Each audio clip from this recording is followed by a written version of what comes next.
Welcome to episode 2 of the Shift Report podcast, Western Canada's #1 hockey podcast. I'm Jordan, and with me is my co-host Noah. We have lots to go through today. With the dust settling from the trade deadline, we'll discuss each Western team's trades and give them our own ratings, as well as go through what we thought were standout trades from around the league. I think we need to start off with the Oilers. Yeah, the Oilers, They have a lot riding on these next 2 years. they definitely do. McDavid having I don't know. I don't know. They just have a lot riding on them. There's a lot of pressure on those Oilers to win.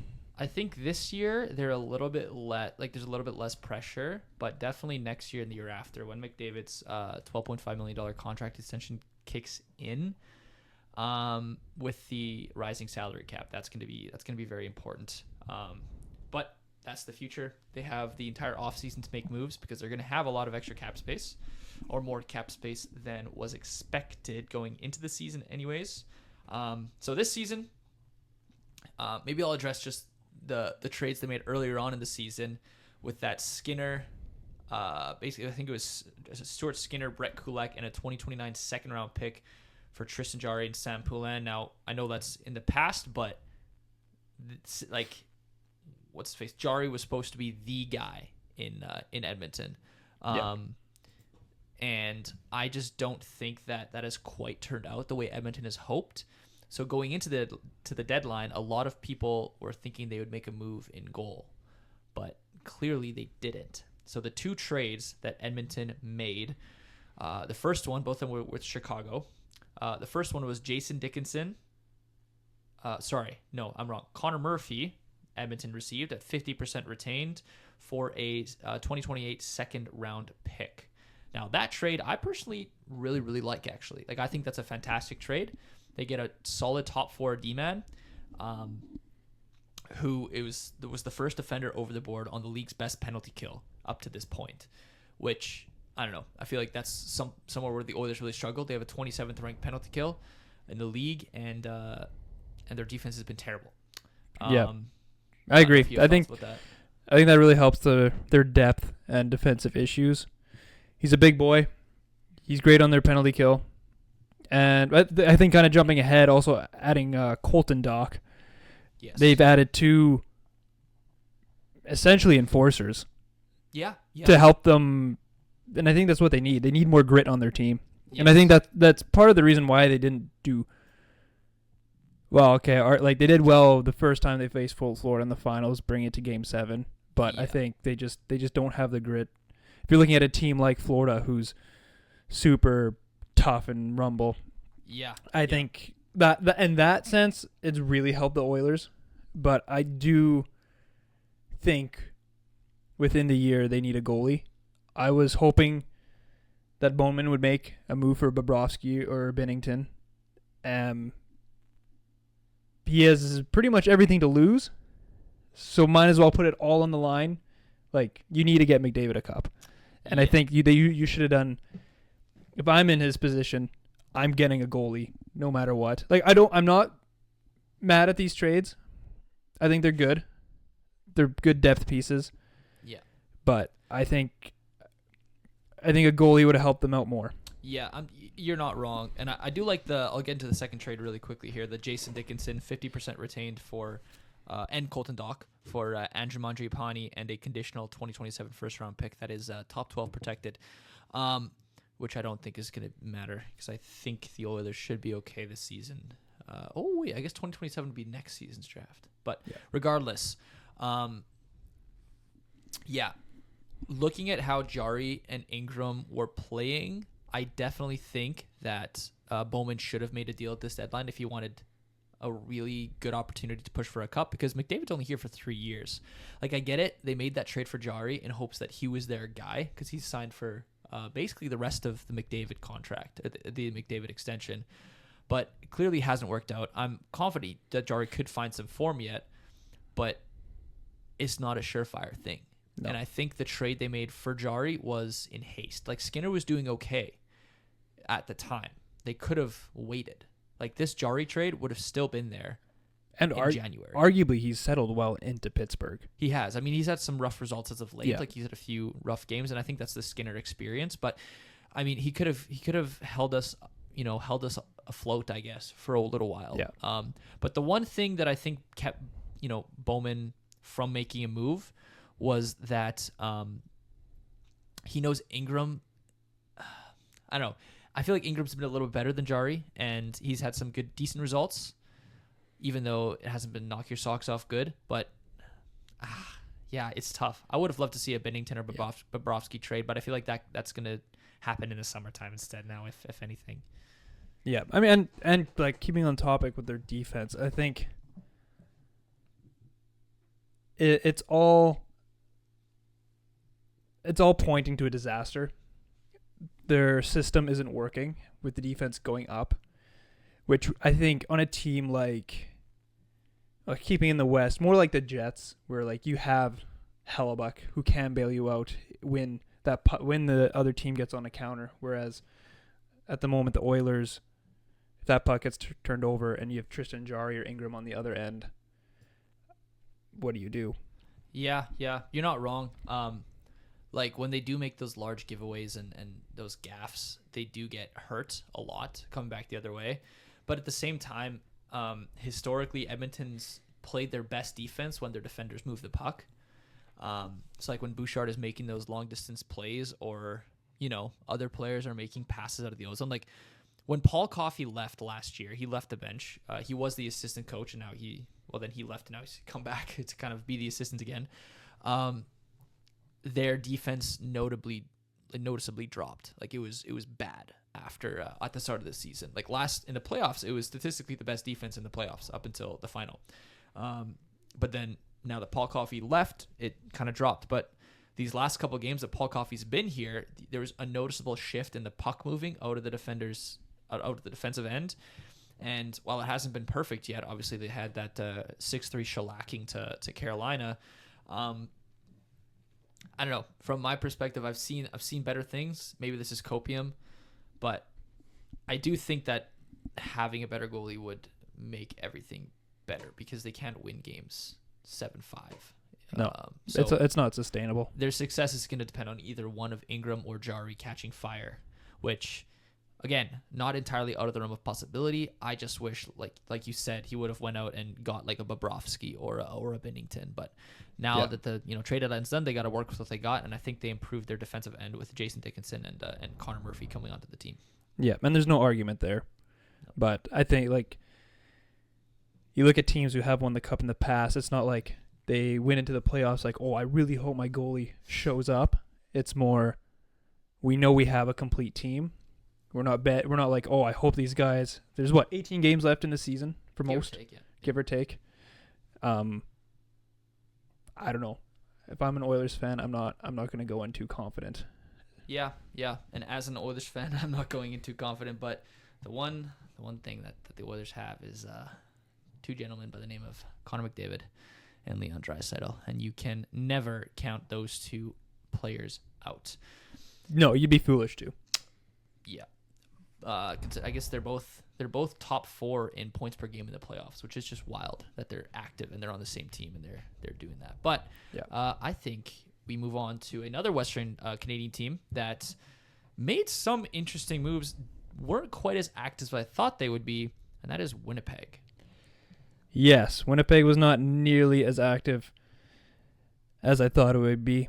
I think Chevy was very conservative, as he usually is, being not many people want to be traded to Winnipeg, but that's neither here nor there. I think he did a good job. Like, if I'm going to give this trade a rating, I'm giving it a B+. Okay. Simply because Logan Stanley's gone. Yes, he's had a quote-unquote breakout season, but he was drafted in the first round in the top 15. Like, that's awful. Yeah. And then getting rid of Luke Shen. Just both super defensive liabilities. Fair enough. Like, as from what I've been reading and doing my own research. Like Buffalo fans are super excited about this with thinking they're getting depth pieces, but I'm sorry, Buffalo fans, you're getting massive defensive liabilities. Like Fair enough. Shen makes skating look painful. Stanley doesn't. Yeah, like it was fun. It was a fun season with him, but like the Canucks game when they put Bryson in, oh my word, like they're moving the puck so much faster. Instant difference. It was an instant difference. Granted, Morrissey's back to that game, like so that's gonna pick up our back end. But once Pionk moves in from injury, I think I don't like. They're obviously in a place they've signed all their core guys long term. They couldn't afford to do a rebuild, or fire sale. So I get why they didn't. I was hoping they'd move pieces like Perfetti and Nyquist. Well, for sure Nyquist. That first goal tough. and was last week. That's awful. It's brutal. But yeah, picking up some young guys for an old team. Not the selling I thought they would do, but yeah, I'd give it B+ for Cheveldayoff. I think he did a really good job with Winnipeg's current success, getting a point in every game since the break. Yep. And Seattle, I don't know how they're doing. I don't think they're doing too hot. I know they got obliterated by the Sens 2 days ago. Yeah. The possibility's there, but they have to win everything, and Hellebuck has to stand on his head. Yeah. We need a Team USA Hellebuck here. You definitely do. It'd be pretty wild ride if they were to make the playoffs. But another piece that they got from Buffalo was Isaac Rosen. Now, I wasn't super familiar with his stats, but this year playing for Rochester, he has 25 goals in 37 games, which is not nothing. That is a substantial amount of goals. I think he's leading his team in goals, the Rochester Americans. Obviously, now he's going to be playing for the Moose. He was called up for 16 games by Buffalo. He has 3 goals and 4 assists for 7 points. I mean, not bad. Not bad numbers for a rookie. That's really good. Not even a rookie. He's just a call up. Yeah, pretty much. He's only 22. You know, he was drafted 14th overall by Buffalo in 2021. He's young. He has a lot of playtime ahead of him if he wants to. Well, and I think moving Pearson too, and allowing Lambert to fill in that fourth line role, like finally giving those young guys. Well, it's a perfect chance. opportunity to do that, right? Like, right? With like, the way the season's at right now. At the moment, Jets have nothing to lose, Absolutely but everything to gain. Yeah, and I agree. I think that's the mindset they should have. Like, whatever, like the season was a write-off, 11-game losing streak. Like, what can you do? Yeah, what can you do? If you make playoffs, where you're going to get obliterated by the Avs in round 1. I mean, who won't though? To be fair, Yeah. like anybody playing the Avs is probably going to get destroyed. But also, if we look at they obviously picked up Jacob Bryson and Isaac Rosen. Isaac Rosen? I don't know. I think it's Isaac Rosen. I'm going to assume it's Isaac. We're Canadian. He's Swedish. They also picked up a 2027 second-round pick and a 2026 fourth-round pick in the trade for or when they traded away Logan Stanley and Luke Shen, which I think is notable. That second-round pick in 2027 could be valuable, a valuable trade piece. Yeah, I think flipping Stanley for essentially 2 prospects, because Bryson's young too. Yeah. And then, like, Shen, I would have taken a sack of bricks for. Like, yeah.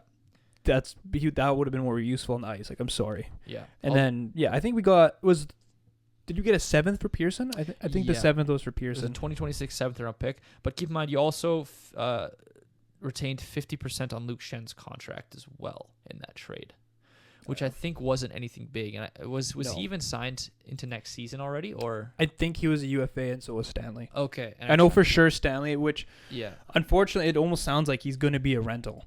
Probably. And like Chevy, before he went, said that we would take you back if you want. The door's always open. I hope that door is shut, but yeah. I was almost going to say they could have got more for Stanley if he wasn't a rental. Like they would have probably gotten, say he was signed for another 2 seasons at like $3 million or whatever. Could have potentially got the could have got even another, maybe a first-round pick, or another second somewhere down the line. So, overall, you said he gave it a B+. I'd give it a B. Like I think that's probably fair. Could have done a little bit more. Maybe like you said, trading away Nyquist or, I don't know. I feel like a 7th for Pearson, not a bad deal, but You're just getting something. Like, yeah, you're just getting something at that point. You And retroactively, I'm gonna say I give Edmonton's deadline probably a C plus, maybe a B minus, if we're feeling generous. I think a C plus is fair. I definitely think out of the Western teams, they'd probably be at my loser. Yeah, Just they can turn into winners. yeah. I think only time will tell. I think the big thing out of this trade is, weirdly enough, I think Jason Dickinson and Connor Murphy both will play how they normally play. Like Jason Dickinson's going to be a third line center. Connor Murphy's going to be a solid second line D man beside Jake Wallman. But I think the big X factor is actually going to be Colton Dock. I totally agree with that. Like the way that he played against Vegas was he played like 6 minutes, which is, I think it's stupid. But he got an assist, and his line, like they were playing fourth line, it was Colton Dock, Trent Frederick, and Josh Szymanski, the German rookie. It's a gritty line. It's a gritty line with Frederick as well. But they scored. Like Frederick scored. Yeah, and that's what you need from your fourth line. Yeah, don't need to be a knockout skill line. Like that's what their third line's for. You don't even need like to show that you have finesse. Like as long as you work hard. Yeah. Like your forecheck. I feel like most fourth liners are successful fourth liners. Yeah. Just guys who forecheck hard will keep it in their zone. Like it doesn't matter if you're not doing nice passing plays. Like I agree. But so that's Edmonton. I think should we move on to maybe Calgary, and then let's move out west more after that. Now Calgary had a deadline. They're my winners in Western Canada. Actually, arguably they're my winners of the trade deadline. I still think that goes to another team that I'll share later, but strictly because of just how good they are. You can probably guess who that is anyways. So earlier on this season, I'll get this trade out of the way. They traded Rasmus Andersson for Zach Whitecloud, a prospect, Abram Weeb, who's also a defender, and then a 2027 conditional first-round pick that's top 10 protected, and then a 2028 conditional second-round pick that becomes a first-round pick if Vegas wins the Cup this year. So potentially, if Vegas wins the Cup, that'll be 2 first-round picks. I don't see that happening because Vegas looks abysmal. Yeah. But I mean, that whole Pacific doesn't look very good. But. Yeah. So they literally traded one player for all of that.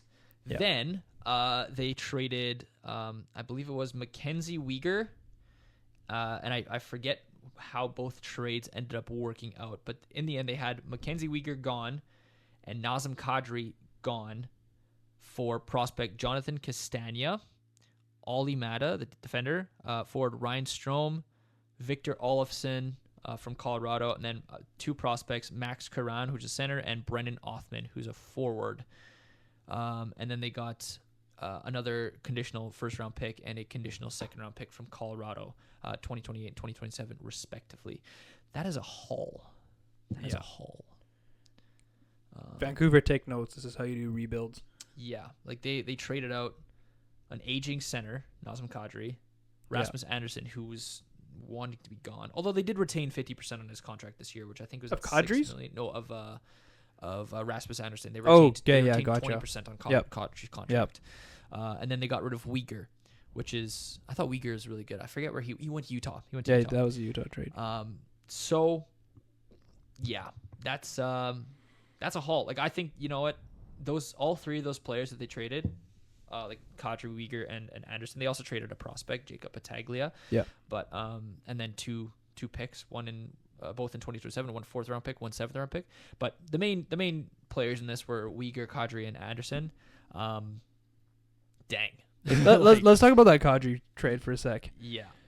I have Avs going all the way now. I think that's goes without saying. Like, how do they keep getting away with this? I don't know. Oh my gosh, like, it's ridiculous. Yeah, I have my money on them for the Cup.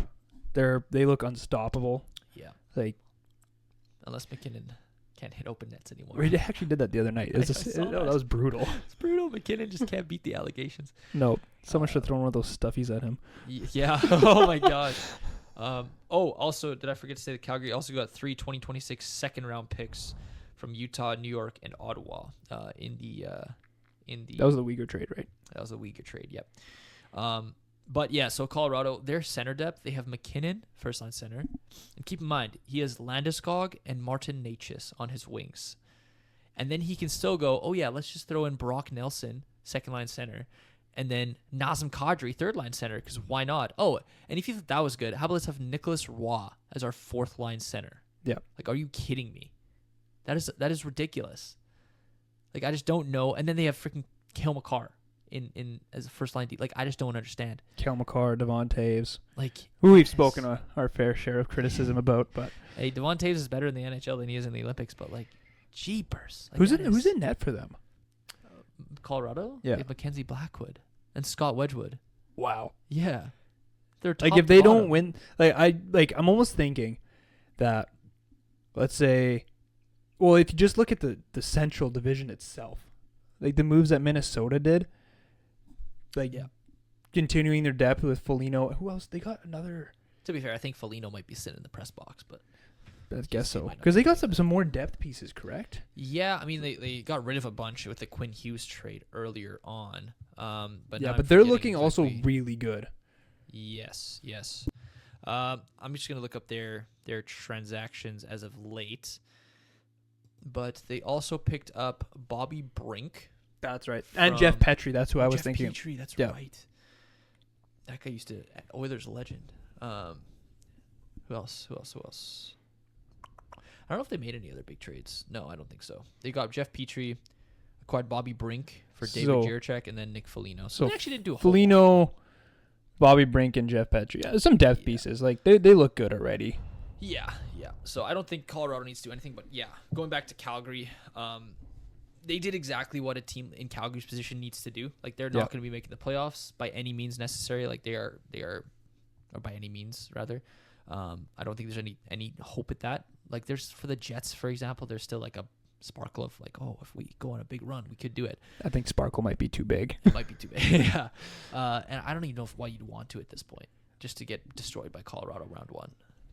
So, Giving your young guys some experience, like who cares? Like, let's play Lambert. Let's play. yeah. Like, Why let's not? just get those guys some playoff experience, and like we're playing those guys next year. That's fair. That's a But good point. That's a good I think point. there's a lot to be excited for Calgary fans. Yes. You're gonna have. Well, they're obviously in the tank. Gavin McKenna's in the picture, Yep. and then a new arena in the next couple years. Like, they have Zane Parekh also in their system. Zane He's Parekh. been playing some NHL minutes. so, there's a lot to be excited for yeah. Calgary fans. And regardless, even if they don't get McKenna, like there's some other really good rookies. Like there's the one guy from Sweden, Stenberg. He Yeah. was fantastic in the World Juniors. Yeah, because I think the top three are McKenna, Stenberg. Stenberg, and who's that big defenseman? Veerhoff. Veerhoff. Yeah, Good draft class. good draft class. I don't think if I'm Calgary, I don't think I take Veerhoff. No, Maybe? I think you boost you take Yeah. McKenna and you make him you build your Number team one around seed. him. Yeah, for sure. And then Zane Parekh is kind of like the Cale Makar to Oh, exactly. Gavin McKenna's Nathan McKinnon. So I mean, having Parekh and Veerhoff in the back, that'd be pretty. that'd be good. pretty good. That would be. Then you have who's your goalie? Wolf. Wolf, yeah, who's up and coming. I thought he'd do better this season, but Yeah. Yeah. But I think you do need a superstar forward. for sure. And I think Gavin McKenna's just that, or even Stenberg. Like Stenberg was again fantastic. So either way, they're going to get a stud. Yep. But with that said, I think that's enough said about Calgary. I give them an A+. I would give them an A+ as well. They to be did- honest with you, They did good. they did everything that they needed to do. If, you know what? Maybe an A. Just Well, the I feel three. like they could have gotten more for well, no, they got tons of picks. Yeah, they got tons of picks. A or A+ for sure. But if you're looking at Vancouver, the Well, reason dude. why I give them an A, like they did a lot. They did. sold. They sold. They're Just still what they're stuck supposed to. with Pedersen's contract because they signed him for way too much money. Yeah. Because, yeah, they got. I have the whole list of picks here if you want me to read them. Yeah, I'm looking at them right now. Okay. Jack Thompson. Yep. I don't know. I've never even heard of him. Yeah, he's nothing super special. I think that was a 1-for-1 swap with Jet Wu, who also haven't heard from ever. Oh yeah, Jack Thompson, Jet Wu trade. I think it's just 1-for-1. Okay. Just prospects? I'm gonna look at that right now. I have no idea. Stats. Let's see. So Jack Thompson stats and news. He has. Okay, so this so he hasn't played a single game this season. Last season he had Okay. 10 points in 31 games for, was it Vancouver? San No, Jose. for San Jose, right? And then they got traded to Vancouver, that's right? Yeah. Oh, he actually played one game in Lightning. He did play for the Lightning Okay. year before So he he's got traded to 23. San Jose. And then Jet Wu I think is 25, and I don't remember hearing his name at all. Okay, so you got the AHL trade. We'll call it that. Yeah, this guy is he hasn't played a single NHL game. Okay. So a trade of AHL players. Yep. So many picks. Like Yes. a 2026 third, 2026 sixth. Oh, Another 2026 sixth. Then it's 2 seconds, 1 in 27, 1 in 28. 29th, fourth round pick. Yeah. Those 2029 players are 14 right now. Yeah. Imagine getting traded. It's like that's all you're worth is a Yeah. 14-year-old. Yeah. That's- and then Yeah. and then the key for Sherwood trade, that's way earlier on, but I figured Yeah. I'd include that in there anyways. Mine as well, just kind of what everything's done. I Yeah. think the big one for them was trading Myers out. Yeah. Even though they have 50% retained, I'm pretty sure he's not on contract after the season anyways. No. So trade him off, get some assets. And then they got rid of Jetwu, like we said. Connor Garland, he went to I can't remember. It wasn't Seattle, was it? It was Seattle, I think. I think it was Seattle. And then David Kampf was gone, as well as Lucas Reichel. And then, the key for Sherwood trade from earlier on, they picked up a 2026 second-round pick, a 2027 second-round pick, and Cole Clayton, who is a defender. Yep. And I think he is an NHL player. Correction, So- it was Columbus, not Seattle. Oh, Columbus, that's right. It was one of those Yeah. blue teams. Like I definitely give them an A for moving stuff, getting what they could. I wouldn't say any of it is exciting. Yeah. Besides the Myers, it was like cool. You lost another big defenseman. Yeah. Good for you guys. Tank for McKenna and tank for him hard. Yeah. That's pretty much like they finally kind of have a direction they want to go into. Because at the beginning of the year, they didn't want to do a rebuild. Yeah. I mean, the worst pick they could get is third, which means they Yeah. either get Veerhoff or Stenberg at that point. Unless McKenna drops to third, but I doubt it. No, especially the way he's playing in Penn State. There's no Yeah. way. So, I think they were, looking back at this, like at first I thought it was kind of meh because they didn't really get any. Well, they didn't get any big players back, but also they didn't get like a first round pick. I was hoping they might get a first out of one of those players in a potential deal, but I mean, in like, hindsight, that's it's kind of out of the picture right there. kind of the picture, yeah. So I just thought maybe for the Tyler Myers, like 50% retained, like they'd work something out, but no. So the fact that they got a draft haul, like including the Kiefer Sherwood trade, they picked up 4 seconds, a third, a fourth, and 2 sixths. It's not bad. That's not bad at all. No, and then you can build. You might be able to unlock Patterson with McKenna. You could. Or that Swedish guy. Sorry, I forgot his name. Stenberg. Yeah. And then keeping your future goalie and DeBrusque. I think Demko, like, he's had a lot of injury concerns, but I think he can find a way to stay healthy at some point. Even I heard a lot of chatter about DeBrusque potentially being involved in a trade, or at least their discussion around him being traded. I'm a little bit surprised that he's still there because I thought I read that he didn't want to be there. But to be fair, who does? Yeah, it's Vancouver. I feel like there's more teams wanting to go to Winnipeg than Vancouver right now, which is surprising considering the climate. Well, I was listening to something, and a Vancouver fan said, this is Elliot Friedman actually. A Vancouver fan came up to him and said, "How long does a draft pick have before they turn into a UFA?" Yeah. I'm like, and he's like, "Well, why do you ask that?" "Well, just in case we get Gavin McKenna, he doesn't want to play." Oh and then he's like, "It's 4 years, but don't worry about it. He's not waiting 4 years to not play in the NHL." True. Like, oh, wait, where's he from? I feel like Gavin McKenna. well, he's from cousin. Yukon. Oh, jeez. Interesting, because he's cousins with Connor Bedard. He is, yeah. I don't know if they're first cousins though. I think they might be like second cousins or something. But yeah. Wait, are Connor Bedard? Yeah. Gavin McKenna related. They're distantly related. Oh, okay. So I thought cousins by marriage. So they're okay. Not So like the media hyped that up a lot more than eighth cousins. Okay, so that's not easy. That doesn't even count. Not quite as close as we thought, but that's okay. No. So yeah, we both said Vancouver were in general winners out of Western Canada. I'd say Calgary was also winners. We said that they were an A+. I think they were bigger winners than Vancouver, just for the sheer fact they were able to get. Did they get the first round pick? I'm forgetting now. Yeah, they got a conditional first from Colorado. I don't remember what that condition is, but they also got 4 second round picks as well, and then a few decent players like Oli Mata and Victor Olofsson. So we're gonna say they're winners. Edmonton, probably the biggest losers. I'd say at the moment they are the biggest losers. Although- However, they can change into the biggest winners. Yes, they could. They're in a very weird spot. By saying biggest losers, I'm thinking they're biggest losers out of these 4 teams. I'd say in general they probably lost, considering they got some good players, but they didn't really make a big swing. But they're not like massive losers. I think all Western Canadian teams They did good. okay at the very least. Yeah. There's definitely, we can get into it later, but there's definitely some worse teams on the trade deadline day. For sure. And then But, Winnipeg, we said kind of like a winner B+. loser. You did. Yeah. You were conservative as Chevy is, but Yeah. Which I think is okay. Yep. They didn't make any rash decisions. They just kind of moved some players, got some draft capital, got some young guys back, and I think, for a team like Winnipeg, who is kind of getting older, they brought in some youth, and they can move on from there. So, and I think with the Vancouver team, it showed what having some young guys can do. For sure, add some pace in there. Yeah, but I kind of want to bring something to your attention. For sure. There's 2 teams that kind of stepping away from the West. There's 2 teams that did something interesting, or I guess lack of interest. Okay. That's Montreal and San Jose. Like, they did the Kiefer Sherwood trade in San Jose. Yeah. But I'm thinking they're preparing for something. They're preparing for something. Yes. Hear me out.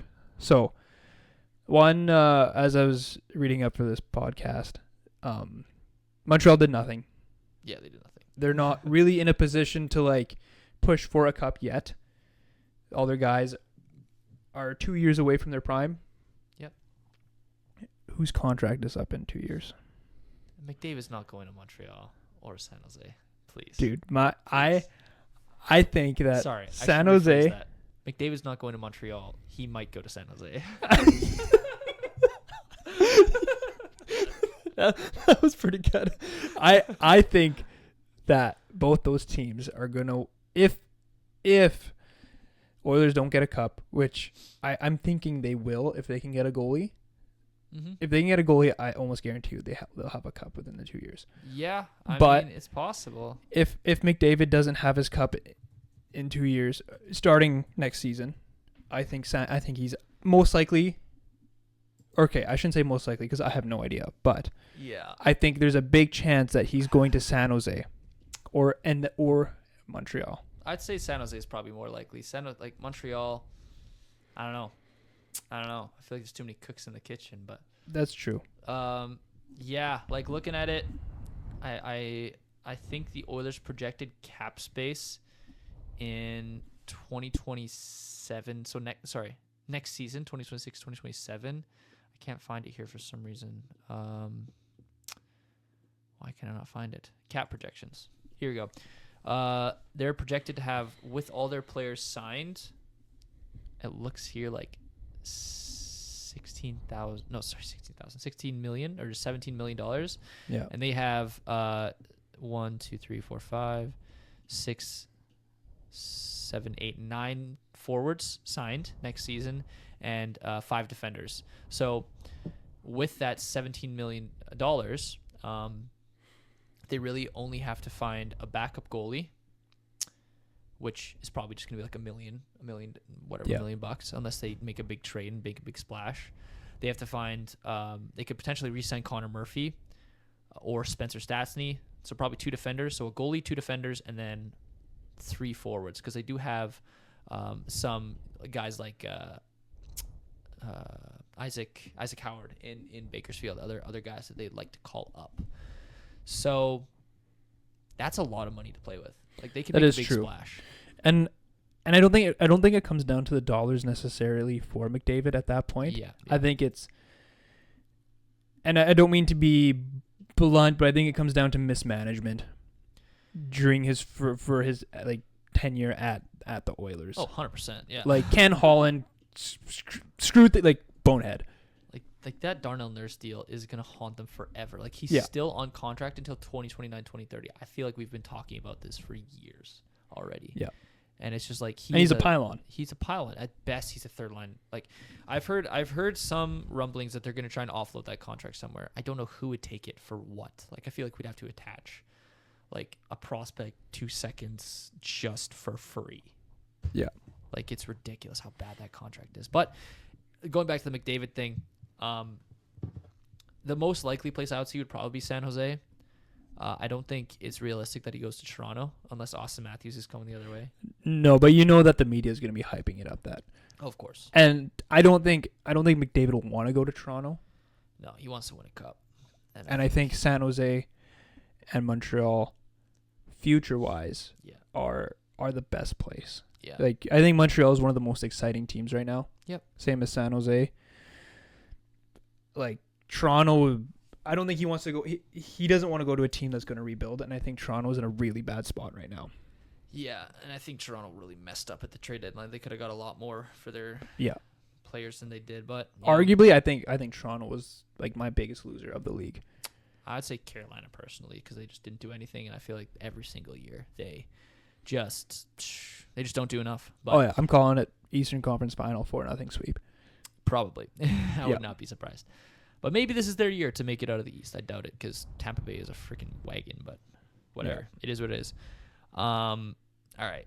So that's kind of Western Canada out of the way. McDavid, potential move. I don't know. Is there any moves that you would have loved to see these teams make?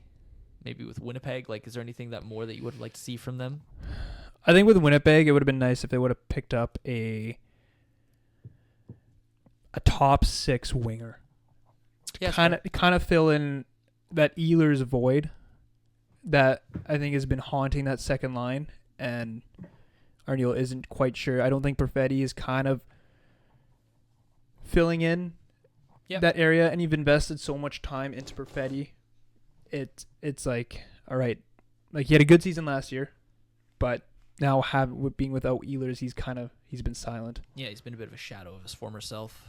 Yeah, I think maybe he was trying, but maybe the market just wasn't there for that second line winger. You know, that's probably what it was, because I don't know. I feel like there's no really big names other than like a Pedersen, for example. Yeah. But I don't think. And when Kadri's your biggest trade of the trade deadline, like it's tough. It wasn't good. Like last year, I remember the last hour was just insane. Yeah, like Marchand was going to Florida. No, wait, that was the year before, wasn't it? That was last year. That was last year. Marchand went to Florida. There were some other big trades. Now I can't remember. I think Charlie Coyle to Toronto was a big trade last year. Yeah. But yeah. As for like Calgary and Vancouver, I don't think there's anything more that I like to see from there. Maybe Vancouver fielding offers for like Pedersen. But their price is probably too high for anybody else to really want to take on that contract anyways. Yeah. And for Edmonton, we kind of said starting caliber goalie, albeit I think that was unrealistic. I don't think Bowman was ever going to make a move for a goalie. Which I don't understand. I don't why. understand either, but like, I think it's just because he's going to sit with or maybe he did it. Like, I feel like there's just a lot of weird things at the deadline this year. Like, the price is too high, not a market for them. People don't really want to move around their assets. You know, people say that, well, I saw some reports that Bowman had conversations with Bobrovsky's camp there. But at the end of the day, like, Bobrovsky's having a bad season. Like, he's at a .87. He's 37 years old. Like, yeah, he could probably, like, you know, he's such a great playoff goalie, but could this just be age catching up with him? It could be. Like, he has 2 cups. Florida's kind of fallen apart. Yeah. But it might just be age. But like, why not make a move for Binnington? Like, that's the thing, Binnington, his stats also weren't good though. Okay, but hear me out. His stats suck. Probably one of the worst goalies in the league right now. However, Oilers need a big game goalie. Yeah. And Binnington, as much as I hate to say it, that would be your guy, and he would be cheap. Well, unless his contract is like $6 million. I meant assets wise. Oh, asset wise, yeah. You probably have to trade Jari, but I don't know. And is that the worst thing than having Binnington Ingram? No, I'm fine with that. But would the Blues take on Jari though? That's the problem. I guess so. It'll probably Jari into second, or maybe even a prospect for Binnington, knowing how Bowman negotiates. Like somehow McDavid would be sent the other way. Somehow it's McDavid, Draisaitl, and a first for Jordan Binnington. With like 50% of McDavid's contract retained or something. No. But realistically, I would have liked to see Edmonton push for a top 6 winger. I knew they were never going to get a goalie, so I'd say I wish they would have swung for a top 6 winger. I don't know. Like their offense is amazing. Now it is. Like, if I'm talking pre-deadline, this is what I would have liked. Now I'm looking at it like Matt Savoy after the Olympic break has been unbelievable. Like, this guy had 6 points in his first 5 points in his first 2 games back, and then now he's just playing like he's a play driver. His defensive awareness is unbelievable. Like, this guy, I don't think he makes mistakes. Like, he just doesn't make any mistakes. He's such a smart player. So now I'm fine. Like, honestly, Okay. I'm okay with how Edmonton did things, apart from the fact they didn't get a starting caliber goalie. But yeah, I don't know. If there's one move that realistically they could have made, it probably would have been for at least a middle six winger somehow. Right. Because they got the third line center, they got the D man, stay at home D man. You know. Oh, and then Good. keeping on the topic of breakout players since the break, how about Mark Scheifele? I haven't even followed him. Has he been doing well? 3 goals and 5 assists for 8 points Sheesh. since the break. Dang. Yeah, number one, first star of the week in the NHL. Wow. Okay. That is that's pretty good. Team Canada, I think you deserve to lose. No, I won't go that far. No, I agree with you, but I would have loved to see him on there instead of definitely instead of Sam Bennett. I think. Sam Bennett. Yeah. Or in my case, Nick Suzuki. But you know what? Nick Suzuki, if he's not on the team, we don't tie against Czechia. Or Nick Suzuki not on the team. Mark Scheifele ties the game against Mark Czechia. Scheifele ties the game. Or they never have to come back. I don't think you can pin the fact that they were down on Nick Suzuki. No. Because No, McKinnon was on for the that's first true, but goal. we could have had more offense. Maybe. Yeah, you're probably not. There's too wrong. many what ifs in hockey. There's too many. I think the Olympics are the fact that we just lost. We just can't get over. But yeah, No, we'll be salty fans for the next 4 years. yeah. I agree. Well, maybe some predictions for the rest of the year, just in immediately post deadline. Obviously, things can change as time goes on. Let me pull up the standings here. I'm just gonna go on a limb. Vancouver's not making the playoffs. That's a pretty hot take. Hot takes. I know. This is where people start to click off the pod. Well, keeping with the West, I think it is going to be a Western Championship. Like Yes. I think it's going to be Colorado or Dallas. Okay, and something I need to talk about here. Yeah. The playoff format's awful. Oh, it's terrible. It should just be top 8 in the West and East, and that's who's in. That's it. Because Dallas and Minnesota, That's gonna be a first round playoff. that's a series. first round playoff. That should be like a Western Final or a Stanley Cup. Could be. Not yeah. Oh, I mean, even with the old format, it probably would have been a semifinal matchup. But still, at least you get like in the semifinals, like, hey, these are the teams that like. But round 1, like. Well, you know, the whole thing is like Bettman wants there to be more rivalries in the NHL. But do we really want to see Edmonton, LA for the 5th year in a row? I mean, it's not going to happen this year because LA is garbage. But like, I don't understand how this rivalry thing is at all a conversation. Like, Yeah.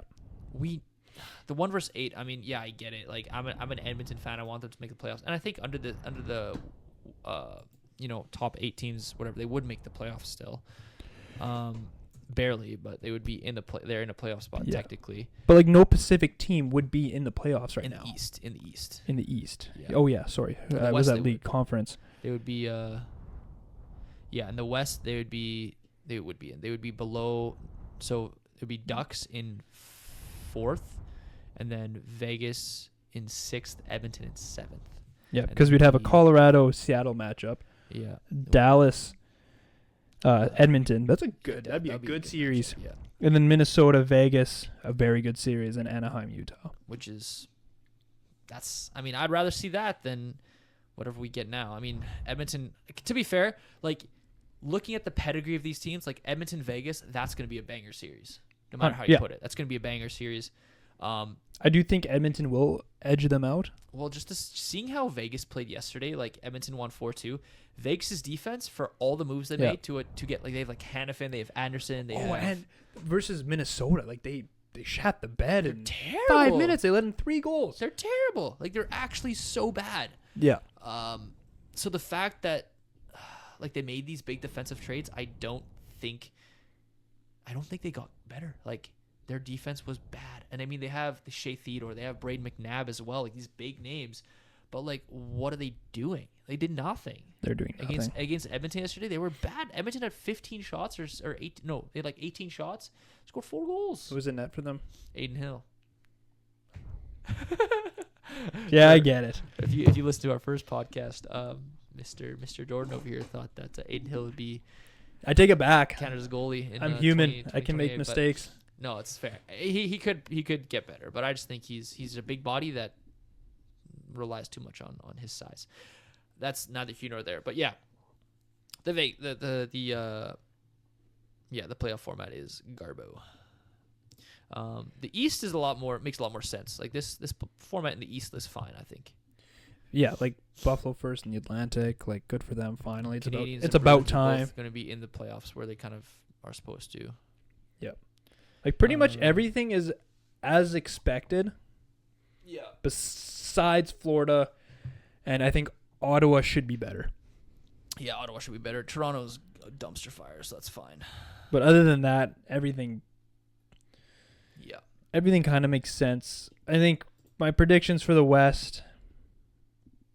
The Central's not changing from the top 3. No, that's going to be... That's pretty much set in stone. Maybe Minnesota and Dallas will swap places. That's possible. But that will be the series. At the end of the day, it's just home ice advantage swapping. Like, there's no way...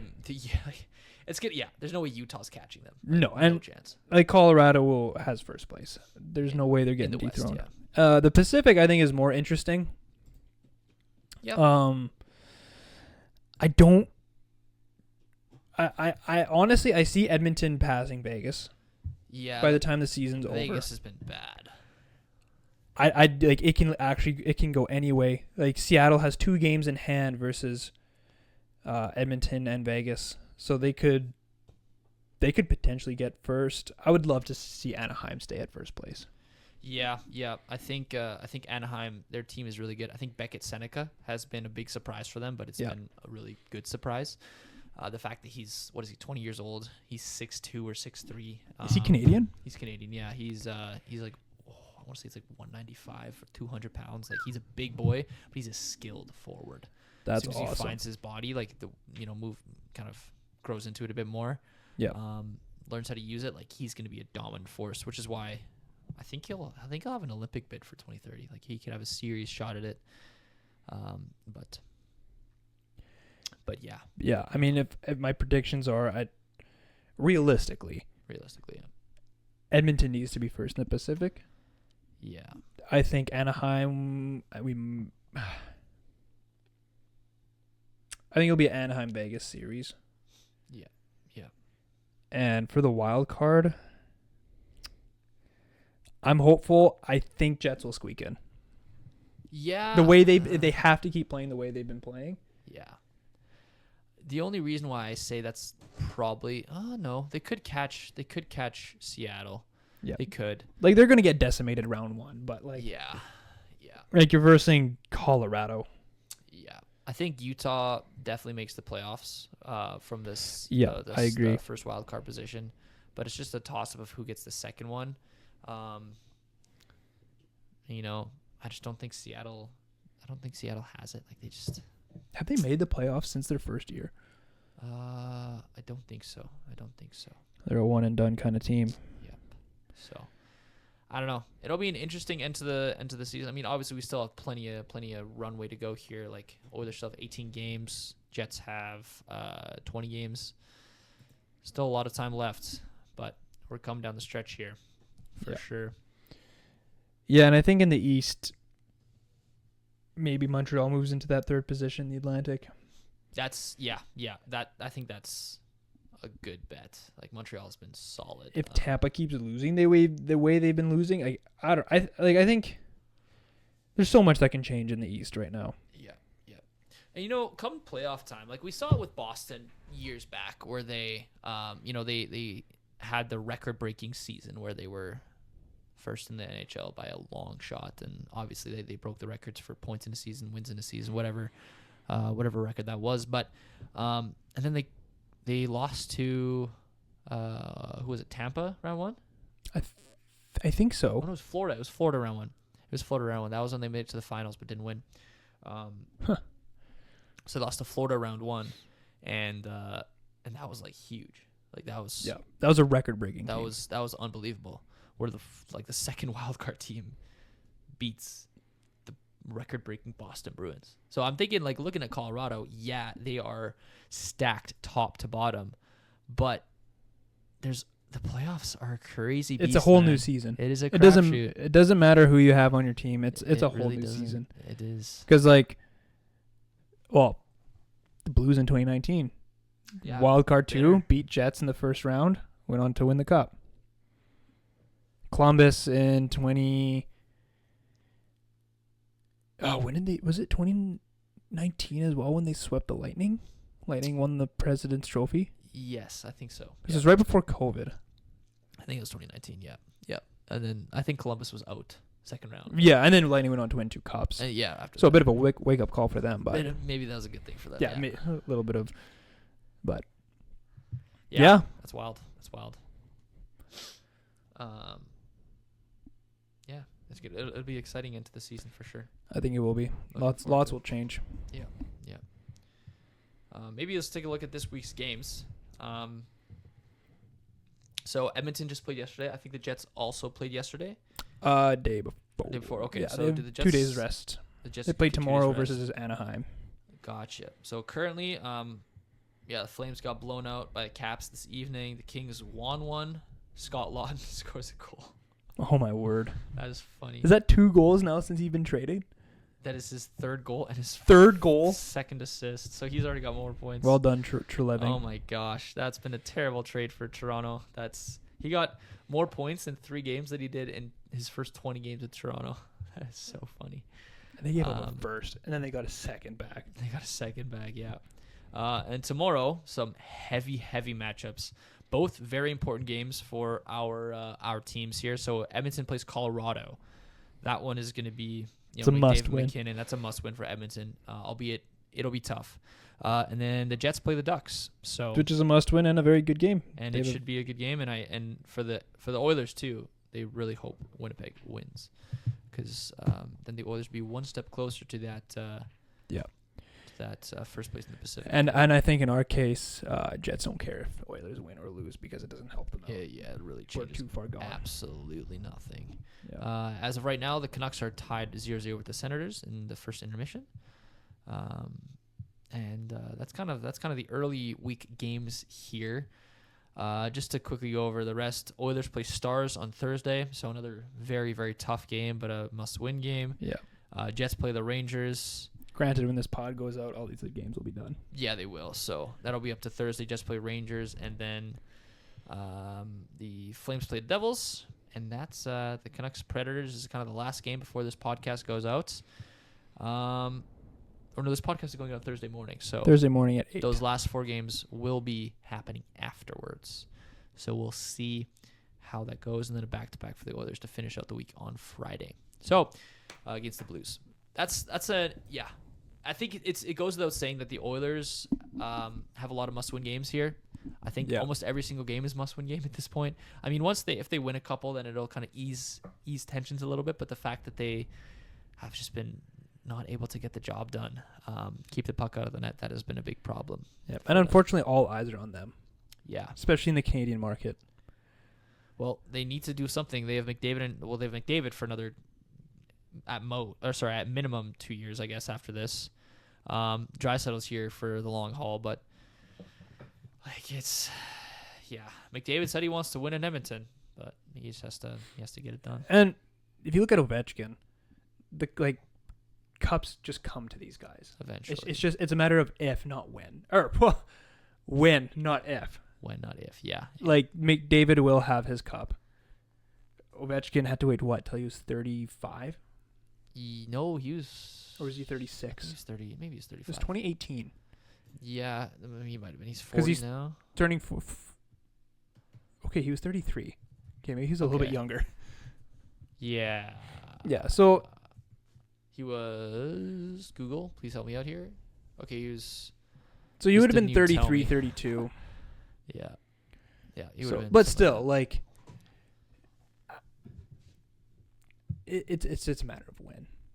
Yeah, McDavid will have his trophy. If you look at the two players, Ovi's the better goal scorer. Connor McDavid is. And I think if McDavid before the 2030 Olympics gets his cup, I think the floodgates are open. We're going to see even better McDavid. I mean, he got 13 points in 6 games. Yeah. At the Olympics, like, broke the record for most points in a single Olympics games in his first Olympic games.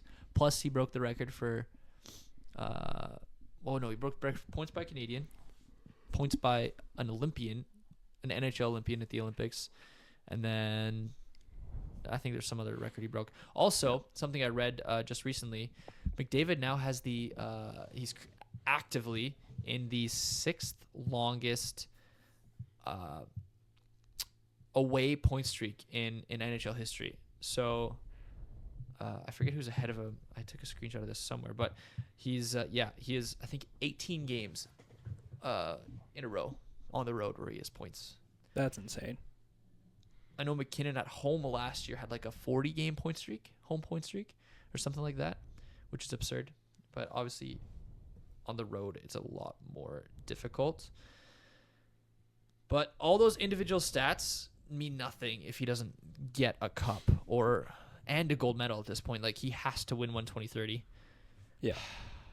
I know it's a team game, and I'm the biggest McDavid supporter out there, but like, there at some point you have to get it done. At some point. And I think you can make the case that I don't think the general manager is helping him out. No. Like, he's not. I don't think I blame the team Edmonton. They're just given the cards they're dealt with. Like, it's not coaching. It's not McDavid. It's not Draisaitl. It is Nurse, but. Yeah. And I mean, coaching is another thing. Like, the coaching was like a revolving door for so many years. Then Jay Woodcroft came in, and he brought them somewhere. But his play style was terrible. Like, he relied way too heavily on, putting McDavid and Draisaitl together. And then when Knobloch came in, he changed things up. And I thought that era was past, but it's kind of reverted back to like, oh, we're down a goal. Okay, let's just put McDavid and Draisaitl together. Put McDavid and Draisaitl together. Put McDavid and Draisaitl together. And he's running them to the bone. Like, it's not going to be a conducive strategy in the playoffs having one line that gets shut down by, like, Nicholas Waugh from Colorado, or like Nick Dowd or something like that, right? And I think that's where I say, like, I don't think Edmonton will get their cup this year, because I feel like can Edmonton beat Colorado in a I know they won't play each other for the cup. Yeah. But like, they can't.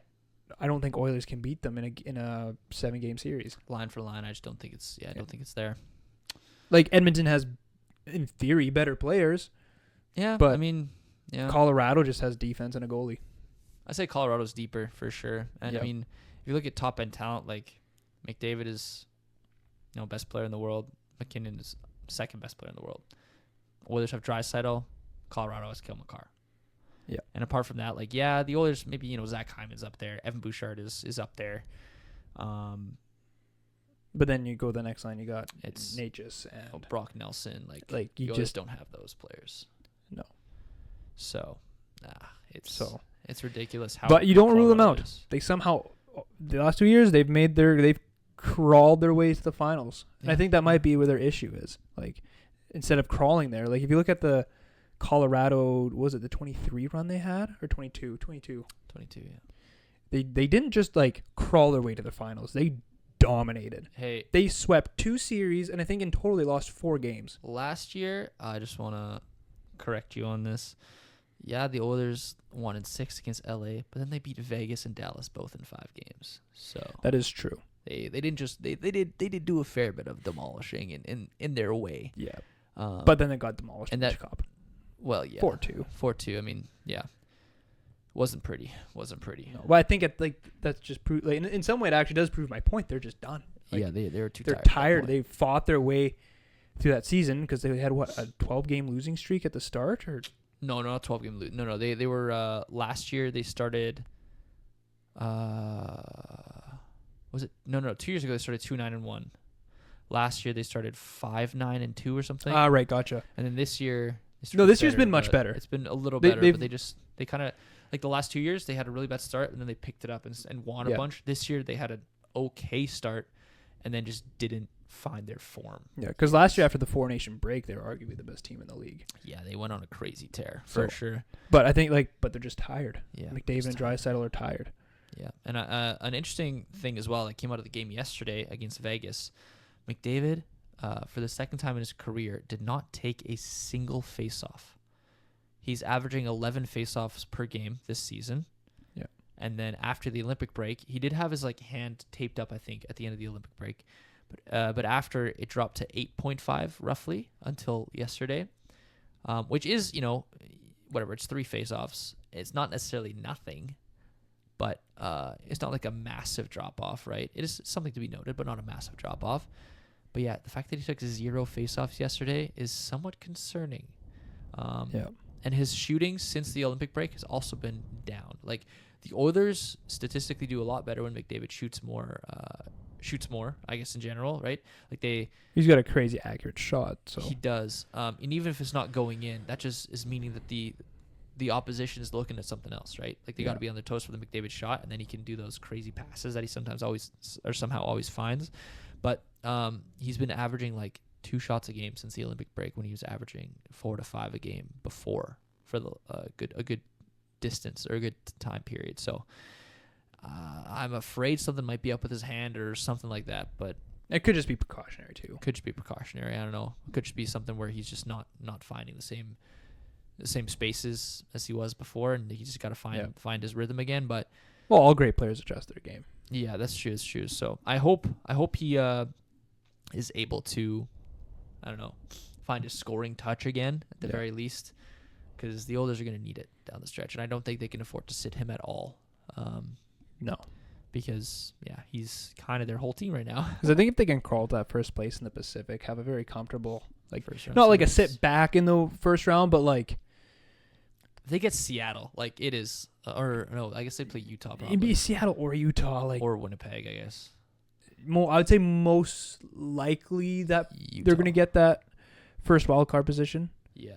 Just because the Avs are so good, but yeah. So probably Utah, and I think Edmonton statistically has done okay against Utah. If it's Seattle, holy. But Utah, they haven't made the playoffs. No, I mean, they're Arizona. They didn't make it last year. That was their first year in the league. No, so you're getting an inexperienced team in the playoffs. I would expect Oilers to walk over them, maybe concede one game. Yeah, well, same thing with Seattle. Edmonton has been amazing against Seattle. It's not even a competition how bad Seattle's been against Edmonton. So if it's Seattle, Edmonton clears. If it's Utah, it's the young and inexperienced. I think Edmonton clears. But that's all just conjecture, because we have no idea how this season's going to go. Exactly. It could all change in a week's time. We could see Edmonton in the second wildcard spot, and it's oh crap, these guys might actually miss the playoffs. Yeah, I don't think that'll happen. I don't think so either. But I think David will let it happen. In an ideal world, you get that first position in the Pacific. If for some reason McDavid is injured, rest him a game. Yeah, in the playoffs. Yeah, you could do that. You could afford to do that. So, I mean, the fact that you have a third line center now, you could play Draisaitl, Nugent Hopkins, Dickinson, and then whoever on the Henrique on the fourth line if McDavid is injured. Otherwise, you go McDavid, Draisaitl, Dickinson, Henrique, or Szymanski. And we're not an Oilers podcast, but I just think they're the most interesting team in the West right now. Yeah, in the West, they're kind of the one team that has arguably the most interesting team in Canada, besides Montreal, probably. Montreal's the most exciting. Yeah, but I think Edmonton's the most interesting. I think just for the sheer fact that McDavid situation, and I think that's what it is, because he has to. When is he going to get his prize? Yeah, exactly. So he just needs one. He needs his cup, and he needs his gold medal, and then arguably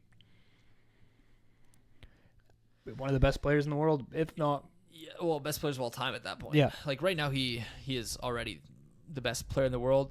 Greatest, probably not. If we're talking greatest, we're talking team accomplishments. What has he won? He's obviously not won anything. He won 4 nations, but I think greatest. I almost give that to Crosby. Yeah, you still got to give it to Crosby right now. Greatest player in the league, but in terms of skill, I don't. It's McDavid. It's not even a competition. McKinnon's up there, obviously, but in terms of just pure skill and just ability to turn a game on its head, McDavid. But I'd sooner put Nikita and Kucherov.